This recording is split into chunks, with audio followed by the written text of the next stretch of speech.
This is Ari Koretsky, and welcome to Jews You Should Know, introducing the broader community to interesting and inspiring Jewish men and women making a difference in our world.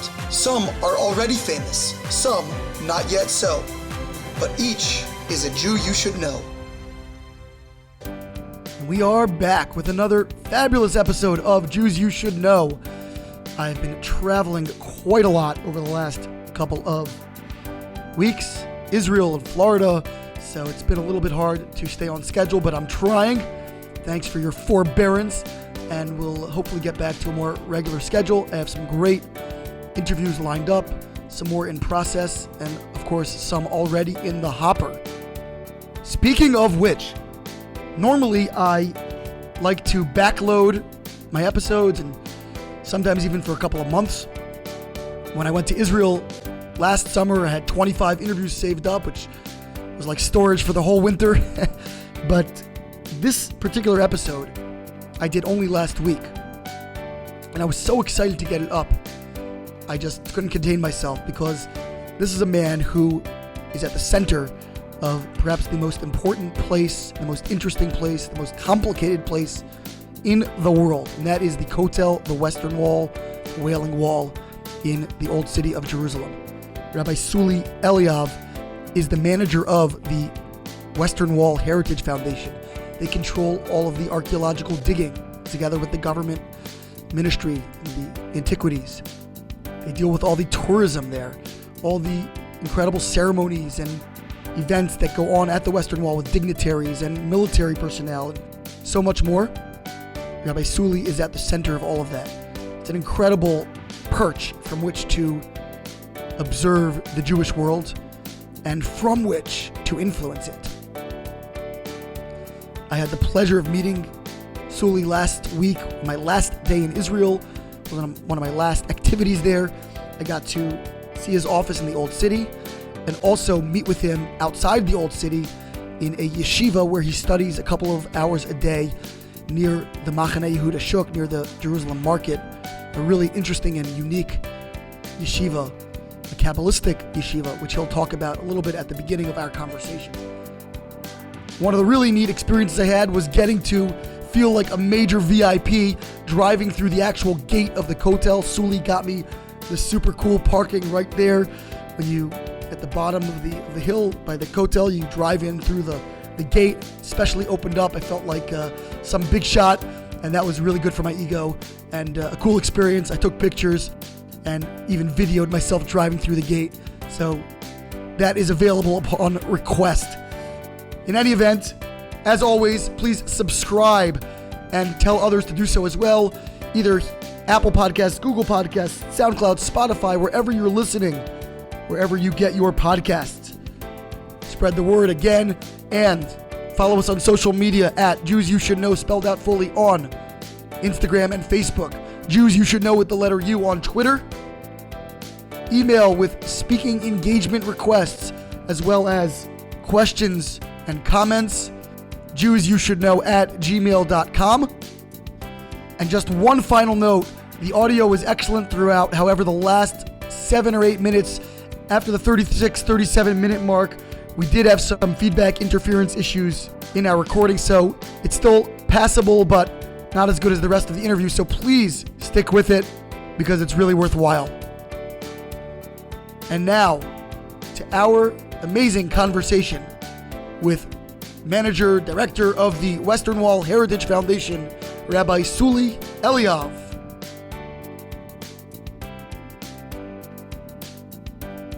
We are here with Rabbi SuIi Eliav, the director of the Western Wall Heritage Foundation, and we are actually not meeting at the wall. We are meeting at a yeshiva where he studies some of the day. It's called the Yeshiva Mekubalim, which means the yeshiva for Kabbalists, which is a very interesting title. So, SuIi, first of all, how are you? Great. Very exciting. What is this yeshiva? What is this place where we're sitting? Wow, this is one of the important places in Israel, in Jerusalem. Here, people coming to learn Torah, but not only to learn the Psukim and the Gemara, to learn the secret. What does it mean, the secret? The secret, it's mean the special connection, how all the ruchnius coming from Hashem till the world. And this is make us to love Hashem more and more. It's not to see what it's allowed and not allowed. It's to understand how Hashem giving the life to everything in the world. Every tree, every stone, every element, every person, how Hashem give the life. Ve'ata mechayeh et kulam. How Hashem give the life to everything in the world. And that's make us understand, try to understand how Hashem is very big and how Hashem love us. And that's make us love Hashem more and more.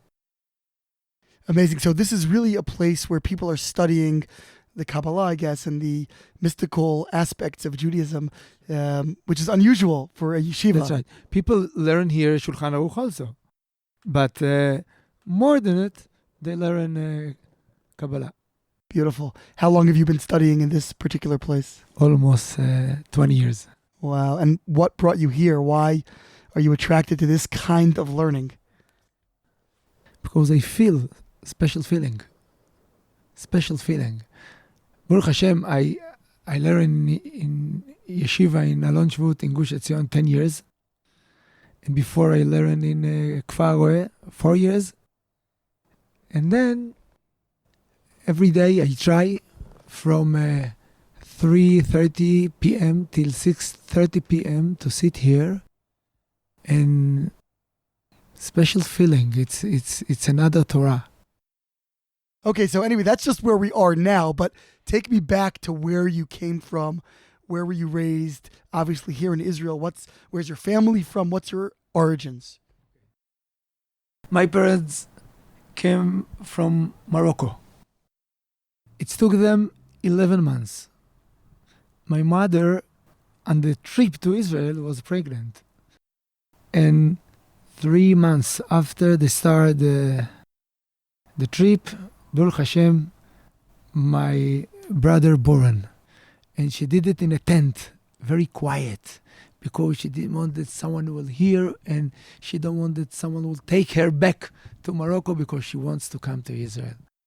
And they came to Israel, and Baruch Hashem, we live in Givatayim near Ramat Gan, near Tel Aviv. I grew up in Givatayim, and like I said, I was in Kfar Roeh, and after in Alon Shvut, and after in the army. And I remember the first time that I came to the old city, I feel special feeling. I feel special connection to this. How old were you? A child then? How old No. It was when I was 15 years old. By the way, I remember the 6-day war. It was very afraid, and we tried to be strong. I was little kids, and I tried to look to my parents' eyes, and I saw how they afraid. But in the middle of the war, let's say 3 days after it, we heard that Baruch Hashem, we came back to Hebron, we came back to Marat HaMachpelah, Vekever Rachel, Bethlehem. And then when I heard that we came back to Jerusalem, all the people came out from the houses and dance, and it was special feeling. I didn't understood why, because I was 10 years old. But then when I came to the old city, first time I feel very special feeling. And then when my wife Ilana, she born in Monsey. Oh, she's American. Yeah, she is American. And the first time when we came for Shabbat, someone invited us. Wow, that was very, very... When did your wife move to Israel? When she was 7 years old. Okay, so she really grew up Yes. in Israel. Okay. Yes. Special family she have, Baruch Hashem. And then I remember one day my friend told me that in the Western Wall we found rooms, and I wrote a letter to Burg. Burg was the minister, the religious minister, and I told him, look, we have some rooms, and let's do something there, because people are coming to the Western Wall and they don't know how to daven, How to pray, yeah. how to pray, and let's do something for a special experience to understand what is the Western Wall for us. Where were these rooms? In the side of the plaza. Today it's the entrance to the tunnels. And he didn't answer me, but when Zvulun Hammer was a minister, they gave me the opportunity, the permission to find some plan how to use it. And that's how it started. So how old were you when this happened? You must have been very young. Yes, almost 28 years old. So this was in the 70s or 80s? In the 70s. In the 70s. So you just had the idea to take a room near the wall and to do something for people. That's right, because even today, most of the people who coming to the Western Wall, today it's 12 million people a year. Most of them don't know how to daven, how to pray. But after the tour in the tunnels, everyone feel deep feeling, and everyone understand that it's very special place. In the last 5 years, we decided to bring every end of week commanders in the army, commanders and students to learn Jerusalem, to ask them question, what is Jerusalem for you? I always tell them a story that one day someone came to my office and he asked to work here. I says, I don't have any free job. He says, maybe it will be a little hard to you. He said, no, it's my dream. I says, if your dream, do whatever you want. And every day he came and he cleaned the stones. One day he invited me to his grandchild bar mitzvah. And I says to his son, your father, real man, she always happy. Every bar mitzvah kids, he give them some present. He said, let me tell you a story that he told to my wife 2 weeks ago. He told to my wife when he was in the Holocaust, and every morning they wait to the breakfast, piece of bread. And the German commander says to them, are you dreaming to come back to Jerusalem? From the chimneys you'll go out. You never see Jerusalem. And he says, when I came back, when I came to Jerusalem, I cleaned the stone. This is the answer that I give to this German. I'm so sorry that the new generation don't understand what was Jerusalem for us. A source of belief, of hope. They killed all my family around. But I always says, next in Yerushalayim. I didn't know what is Jerusalem. It's mountains, it's houses. But that's what my grandfather says, and that's what I says. When we heard this story, we decided to bring every Jewish heart to the Western Wall, or the Western Wall to every Jewish heart in the world. Incredible. And I want to get to that, but starting back when you began, you had this idea to do something over there. What did you start with? Like, how did you jump in? We decided just to clean the rooms, to clean the continuation of the Western Wall, to put dramatic lights, and to bring professional guide. That's it. And then group after group after group after group. Thank God. Now, more than 1,300,000 people, our guide touch them. Not only in the tunnels, but speaking to them, taking them, explain them. So did you get money from the government from the beginning? Yes. From the beginning, we get money. I must tell that I really feel like Moses, Moshe. He just was in the desert and something from himself, Hashem spoke with him, you have a mission. That's exactly what I feel. That's something deep from myself. Take me more and more. It's stronger than me. and I try just to fix the way. Get out of the way. That's right. That's right. Because I think that if we're looking, let's says only 3,000 years ago from King David, how all the Bible, it says that 1 year we will come back to Israel, we will build Jerusalem again. It will be for sure. And now I see how Hashem fixed the way, step by step, step by step. And Baruch Hashem, it's a miracle. It's more than Hashem what I think that I'm doing. I just don't bother Hashem to do it. That's it. So you started having guides and things like that in the wall, and did you want to offer classes? Did you offer like people how to pray? Like, what did you do for people? I'll tell you. In this period was bombs on Kiryat Shmona in the north, and I decided to bring bar mitzvah kids from Kiryat Shmona to Yerushalayim. Why bar mitzvah? Because bar mitzvah in Western Wall, it's been no one need any explanation why. Bar mitzvah coming to the Kotel. And why Kiryat Shmona?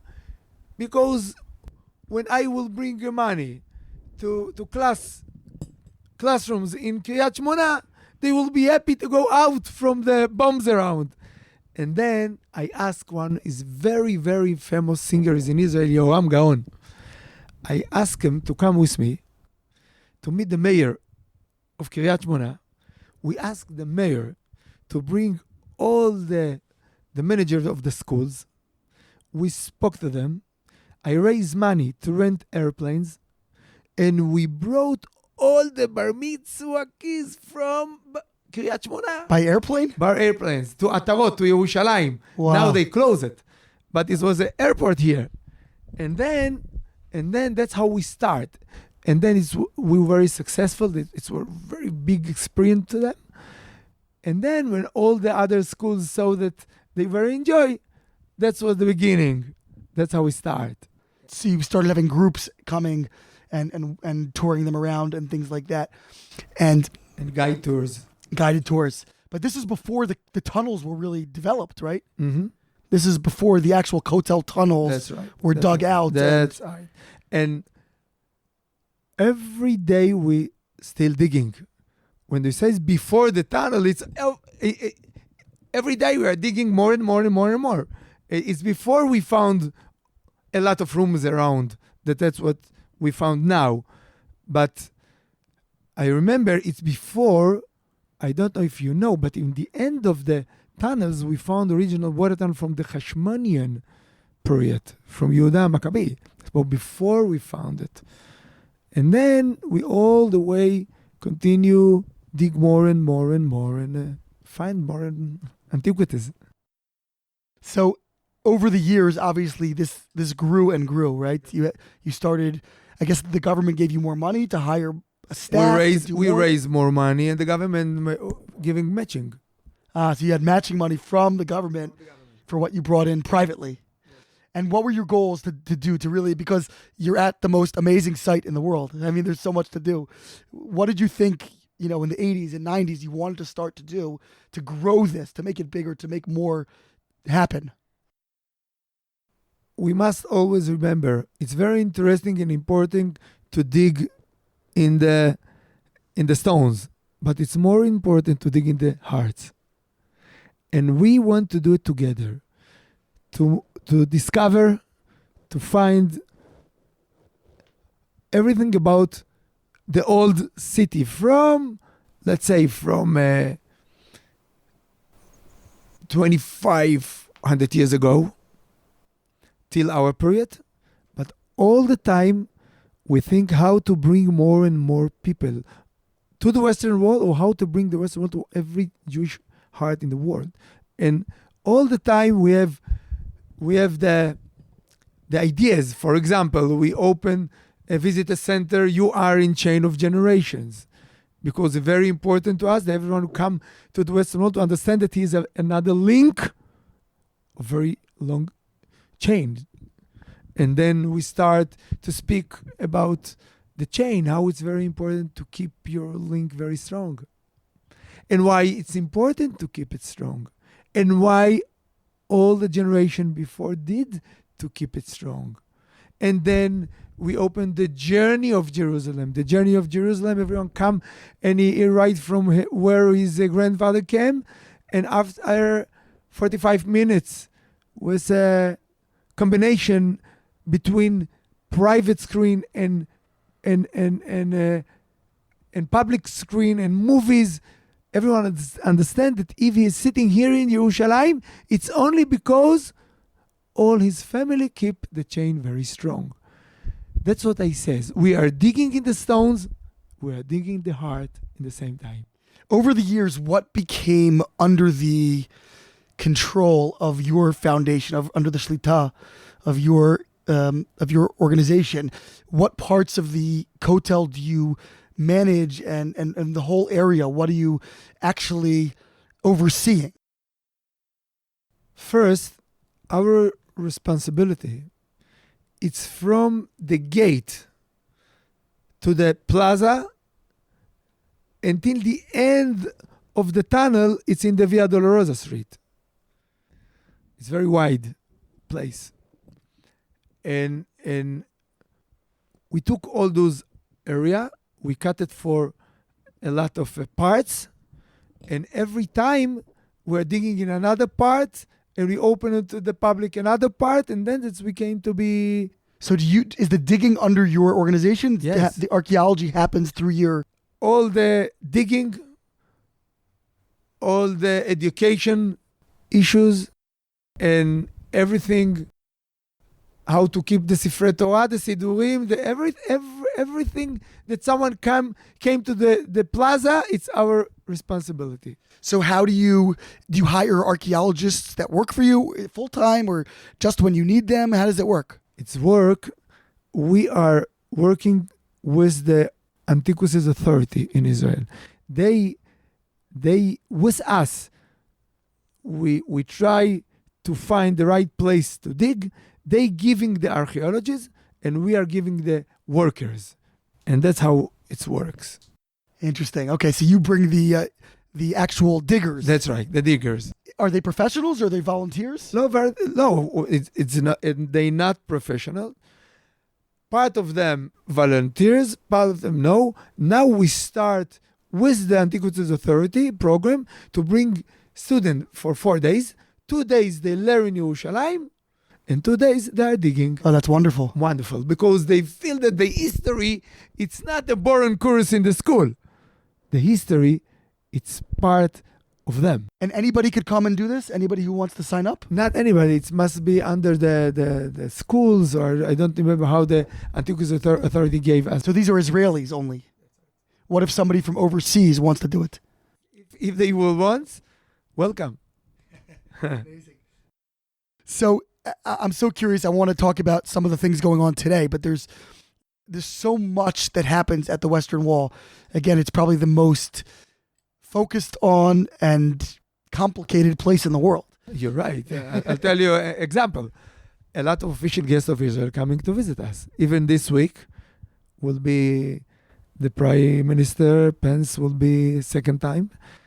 Like, the president. So what happens when these leaders come to the Western Wall? How much are you involved with that? How much is it the government ministries that do it? I'll tell you, it's a very important question. Till, let's say, a year ago, all of them came for 20 minutes to pray. Obama, for example. Obama, yes. But then our Prime Minister decided that it's very important to ask them to come for an hour and a half to the tunnels. And I'm taking them hour and a half.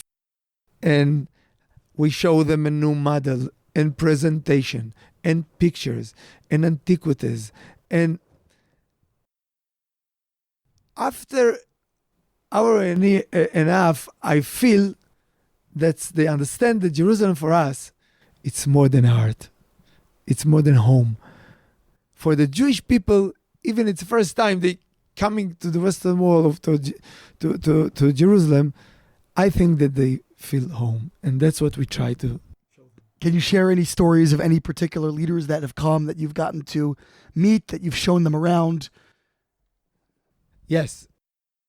One of the official guests of Israel, he was the president of the OECD. OECD is the big organization that they decided how high the discount of every country will be.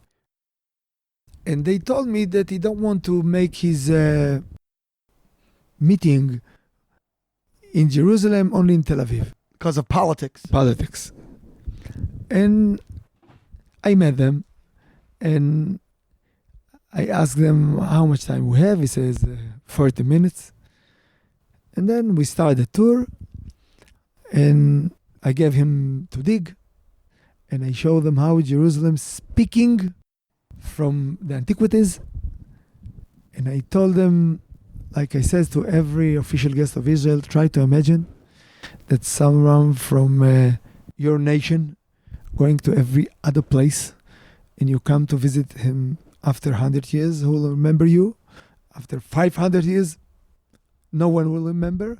It's impossible that someone from Greece will be in every other place and under 1,000 years his grandchild will say, next year in Atuna. And I says to him, you are from Mexico. It's impossible that after 1,000 years we'll say next year in Mexico City. Says, do you understand that the Jewish people after 2,000 years always says next year in Yerushalayim? And then I must tell you, he says to me, I don't understand it, but I can ask you hard questions. Says, please. Says, your new generation understand it? That it's a miracle that after 2,000 years you're coming to Yerushalayim? Says, wow, you're right. That's our responsibility, to bring the new generation and to let them not understand, feel that we came back home. This is the very important conversation that I had with him. What are you doing nowadays to try to bring people, the young generation, home to Jerusalem and also to bring Jerusalem to them? First, we have a new program that people coming now to see the trip of Jerusalem, the program that I told you about it before. Now we change it and it's in the website and everyone can see it in his phone and he can understand how was the Jewish trip from Jerusalem to Jerusalem 2,000 years. And in the website, it's in all the world. I think that if someone will understand, like I said, that he is part of a very important and a very long chain, that was the first step for us. Also, we start another important program, 3D in the Western world, and I want to take it to the world around, to all the schools, all the universities. We did a pilot in Mexico. It was very successful. And in Mitzvah Hashem, I want to do it in the States now. I think that this is our responsibility. I always says, I must tell you, we have a very important program that we bring people. They are survivors in the Holocaust. They 85 years old. They never had a bar mitzvah. And we are making them a bar mitzvah. Wow. Every 2 weeks, another group. In every 2 weeks, another unit in the army coming to take them on their shoulders and to make them bar mitzvah. And I think that part of them don't want to come because they feel the Western Wall, it's hard about all the what happened in the Holocaust. I said them, please, give me only 4 hours from your life. Come to our bus, and that's it. And we will dance with you. Akadosh Baruch Hu אנחנו אוהבים אותך. Hashem, we love you. And I says to them, please don't leave this world even one time to say Hashem, I love you. Even you was in the Holocaust, and even it was very hard. I understand that it's hard. But when they coming to the Western Wall, something happened to their heart. And I want to tell you a story. In the last group that I met them, in the middle of the meals, some of them of the survivor come to me and says, can I tell you a story? I says, yes. Says, look, I born in a church. We hates Jewish people. One day, when I play with my friends, very old people came, very tired, without teeth. And she came and she says to me, I'm your mother. Wow. I was very, I says, go away. I don't want to see you. Go away. She was very embarrassed. She cried and she left. And I think that she will never come again. Another 3 months she came and she gave me a sandwich. I took it and I says, look, I'm very embarrassed of you. Go away. I don't want to see you. Cry and left. One day she came and she brought me shoes. I says, shoes? Says, do you know what was shoes for us? It was very important. We didn't have shoes. And I was very excited. I put my shoes on. And she says, can I ask you a question? Says, yes. Says, do you remember when you was little kids, before you left the house, old people put his hand on your head and bless you? Says, wow, I remember. Do you remember in the other corner of the room was little girl cry? She says, yes, I remember. Says, he was your grandfather. And she was your mother, myself. And you are a Jewish. Do you know how many years I just tried to meet you and to say, are you Jewish? And then we understood how it was very hard to him to understand that the person that he very hates, that is himself, Jewish. And he says, I came to the Western Wall and now I very proud I'm Jewish people.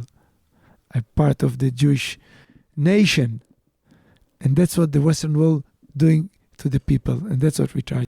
It's an incredible power that the wall has. No doubt about it. I want to ask you some more practical kinds of things. How does it work in terms of you and the foundation that you run with all the other organizations and groups that are there? You have different yeshivot, different schools. You have Eshet Torah and the Netiv Aryeh and Yeshivat Kotel. And do you have a relationship with all these groups? Do you work together on different things? How does this work together? We have a very good relationship with everyone around, but we are under the government. And the government must be very clear. They cannot work with every private organization. It's depend what's the plan. If the plan is the same thing, we can make something together. But it must be very clear. It must be very that it must be that the both of us wants the same thing exactly. And you also work with, there's a rabbi at the Western Wall, right? Rabbi Rabinovich? work together, very love Is he each other. Is he part of the organization? Part of the organization, every day together, every decision together, love each other. I think that even we looks a little different, but we understand that the Jewish people, it's same heart. So what's his role as opposed to your role? He is the head of the organization. I am the manager of it. This is the difference. So he's the ultimate authority at the end of the day? Yes. And, I know that this is a little bit more sensitive, but there's challenges. As we said, it's a complicated place, the Western Wall. And there's challenges both religiously and politically. And I know we have to start to wrap up, but tell me about how you navigate, how you deal with the challenges in each of these areas. Religiously, meaning you have other groups saying, we want to do something here, we want to do it this way, we want to do it that way. And of course, politically, the whole world saying, is this really belonging to the Jews? And all of that. There's so much difficulty and conflict around this place. I'm very, very happy to say that the rabbi and myself and the head of government, that we are under the head of government office, decided no political issues.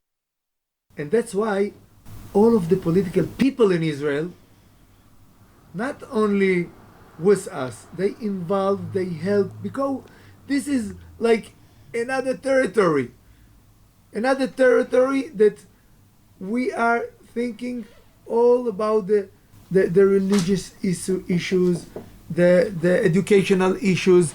This is the idea. The idea is that here we keep it clean. We keep it clean, and that's why Baruch Hashem, a lot of years, no one's bother us.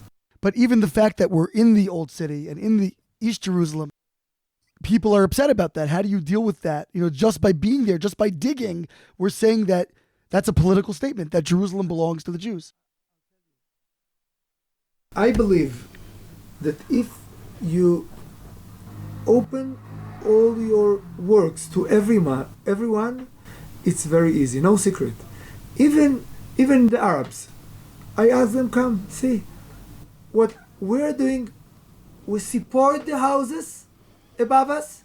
We're digging down to show the history to everyone, to Jewish, to not Jewish, all the groups, Israelis and tourists, and it's this is the way. And that's why everyone understands that for us, we really want to teach the history, to let everyone understand that if you look to the past, you'll find the future. And Jerusalem, it's like a mirror of the past.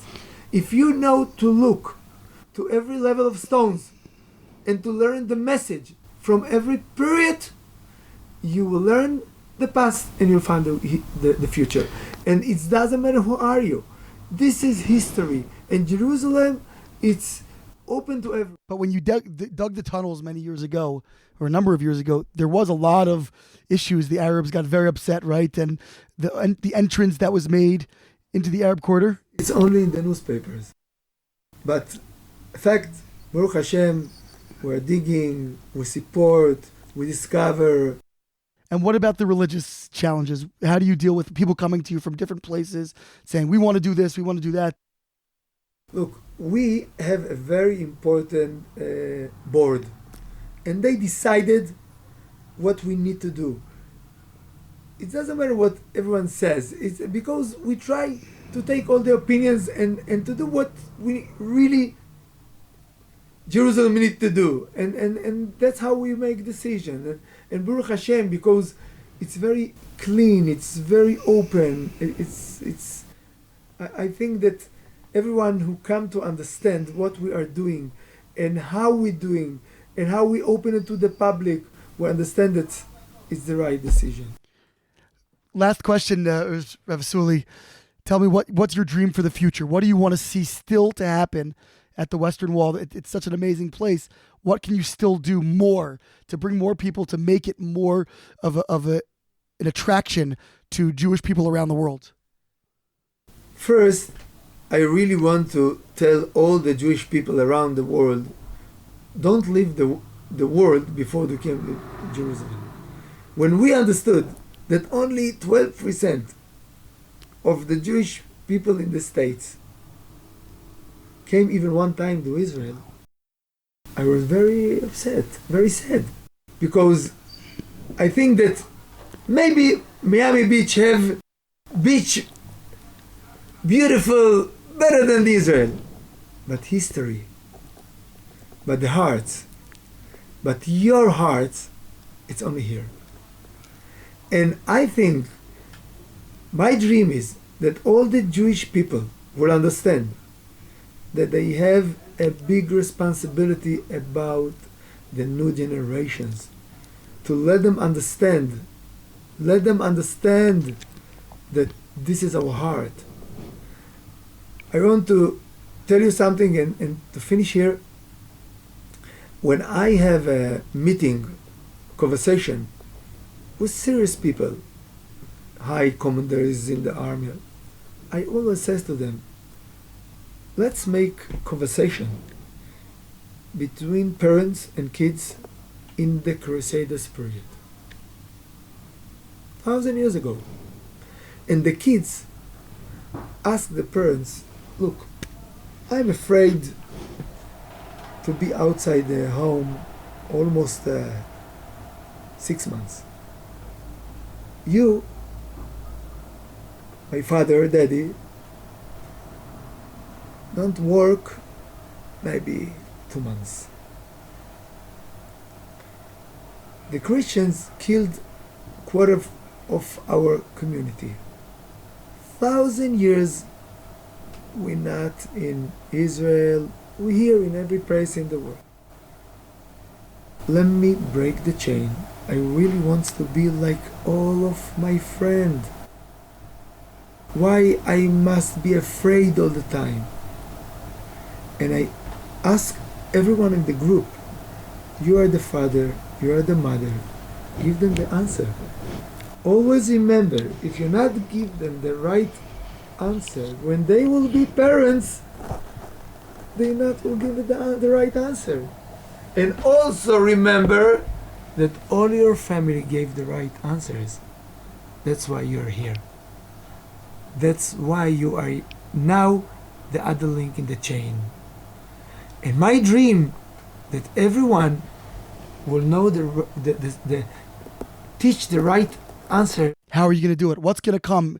What are you going to do at the Kotel to make that happen? We bring them to the trip of Jerusalem. We bring them to You Are a Chain of Generation. We bring them end of week to learn with them. Not only 2 hours to put a fiddle in a kotel in the Western Wall, and to listen to them. It's deep conversation. And in the end of it, I hope that they think about it more and more. Rabbi SuIi Eliav, Director of the Western Wall Foundation, thank you so much for joining us. This has been Ari Koretsky on Jews You Should Know. Please visit us at JewsYouShouldKnow.com and subscribe at iTunes, Stitcher, or wherever you consume podcasts. Find us on social media at Jews You Should Know. If you'd like to become a supporter of this podcast, we would greatly appreciate that, and you can do so by visiting patreon.com. That's patreon.com/JewsYouShouldKnow. Finally, if you have enjoyed this podcast, please leave us a review so that we can continue to grow and introduce many more people to Jews You Should Know.